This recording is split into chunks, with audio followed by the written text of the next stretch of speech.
हमारे साथ defence expert major retired Mohammad Ali Shah इस वक्त जुड़ गए हैं। मेजर शाह, 32 दिन हो गए हैं, हम लगातार चर्चा कर रहे हैं, ये युद्ध रुक क्यों नहीं रहा, खत्म क्यों नहीं हो रहा, जिसका अंदाजा लगाया जा रहा था कि यूक्रेन तो रुक नहीं पाएगा रूस के सामने और बहुत जल्द युद्ध खत्म हो जाएगा। अगर मदद भी मिल रही उसके बावजूद भी इतने दिन तक कैसे सस्टेन कर रहा है और क्यों रूस इस युद्ध को इतना खींच रहा है? अर्चना जी, आपका बड़ा अच्छा सवाल है और आपके सवाल के जरिए मैं बहुत लोगों के जहन तक पहुंच पाऊंगा जिनका भी जहन में ये सवाल उठ रहा होगा।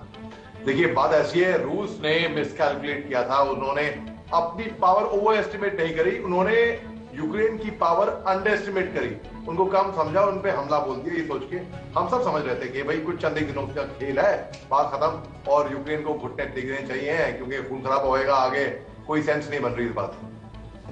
अब यूक्रेन के लोग बहादुर हैं तो उन्होंने दिखा दिया, उनमें जोश जज्बा है, राष्ट्रवाद की भाषा है, लोगों को राष्ट्रवाद उनसे सीखना चाहिए। अब रूस, अब नाटो को सपोर्ट मिला, ये यूक्रेन को सपोर्ट मिला नाटो के दो देशों से, बाहर के देशों से, विदेशी ताकतों से, वेस्ट से, अमेरिका से, यूरोप से, यूके से, कनाडा से, बाहर के दो देश सामने आ गए इसको सपोर्ट करने के लिए। अब यूक्रेन जो है उनको हथियार तो आ गए, सिविलियन, प्रेसिडेंट ज़ेलेंस्की साहब ने भी बोला हम सिविलियंस को हथियार देंगे, हथियार भी आ गए। अब चलाएगा कौन? चलाना सीखना भी। अर्चना जी, आप बड़ा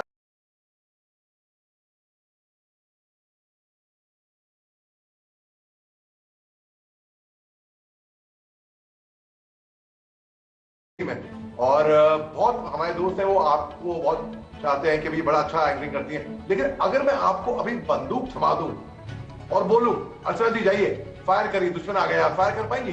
शायद कर भी पाए, मगर उतने एक्सपीरियंस तरीके से नहीं जैसे एक फौजी फायर करता है, क्योंकि इसके लिए लगती है ट्रेनिंग, कठिन परिश्रम। जैसे तो ठीक उसी तरीके से अपने अपने फील्ड के लोग एक्सपर्ट होते हैं। तो अब चला कौन रहा है इन बंदूकों को? जो एमुनेशन वहां पे आया है यूक्रेन में, या तो यूक्रेनी वासी वैसे भी बहुत ही अच्छे माहिर हैं गोरिल्ला वॉरफेयर में, बिल्डअप एरिया का जो वॉरफेयर होता है।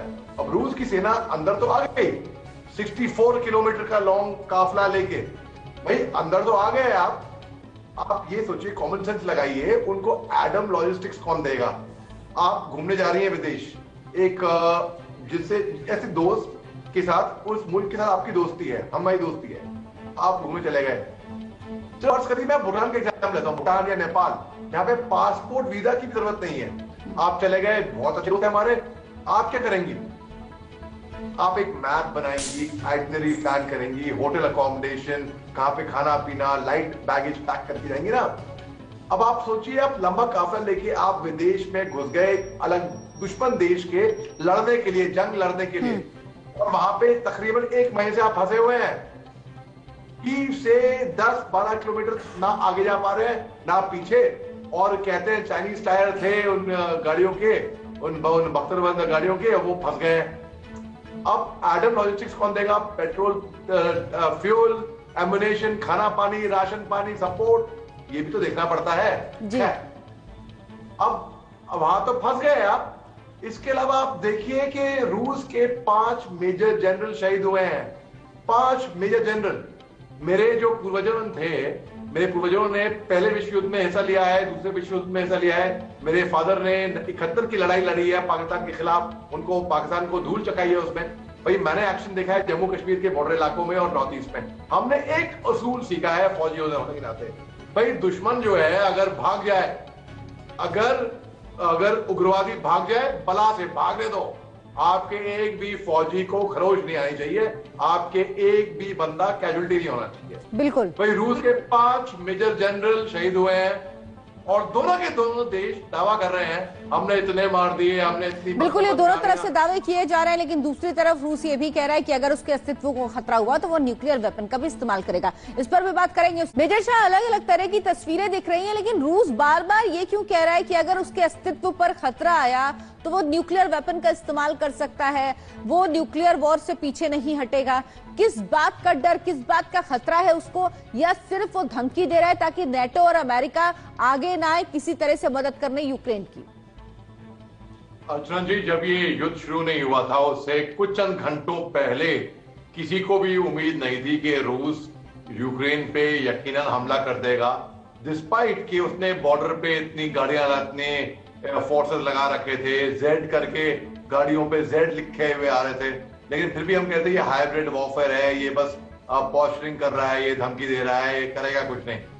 और ये naval chief of army staff थे जर्मनी के, उनको रिजाइन करना पड़ा उसी दिन ने कहा था कि भाई नहीं, रूस हमला नहीं करेगा।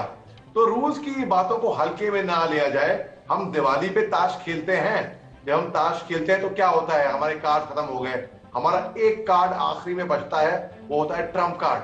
वो हम आखिरी में इस्तेमाल करते हैं जब जंग जीतनी होती है, वहां पे ताश का गेम जीतना होता है तब। तो रूस केवल धमकी ही नहीं दे रहा है, रूस की इस बात को धमकी नहीं समझनी चाहिए। इसलिए इसमें ये कोई शक की बात नहीं है कि नेटो देश जो है वो आ ही सकते हैं सामने, क्योंकि वो यूक्रेन मेंबर ही नहीं है यूक्रेन नेटो का। हाँ, वो सपोर्ट जैसे कर रहे हैं, जैसे जर्मनी अपनी सप्लाई कर रही है उनको वॉर इक्विपमेंट, यूके ने बोला है वो 6000 मिसाइल और देंगे यूक्रेन को, अमेरिका सपोर्ट दे रही है, उस तरीके का सपोर्ट ये बेशक दे सकते हैं, ये कोई बात नहीं। अब रूस जो है लड़ाई लड़ते लड़ते कर्जे में डूब जाएगा, वो तो खुद डूबेगा। रूबल की वैल्यू आप भी जानती हैं कितनी तरह गिर चुकी है, हालांकि वो रूबल कोशिश कर रहे हैं कि इंट्रोड्यूस करें डॉनबास के 2 इलाकों में, डोंबास और लॉरेंस में, लेकिन नहीं हो पा रही है अभी, क्योंकि आप फोर्सफुली गन पॉइंट पे किसी को मजबूर तो कर दें कि आप मेरे कहने पे ये काम करो। अगर आप मेरे गन पॉइंट पे ले आओगे कि मेरा अगला शो है इस पे बैठो, आप गन पॉइंट पे ले आओगे मेरे को, मैं आके बोलूंगा बैठूंगा, क्या मैं वहां पे अपना मुंह खोल पाऊंगा? मुश्किल है। तो वो डिपेंड करता है ना, आप किसी को फोर्स तो नहीं कर सकते हैं। अब रूस कर्ज में डूब जाएगा, फिर अब रूस के पास आखिरी रास्ता क्या बचेगा?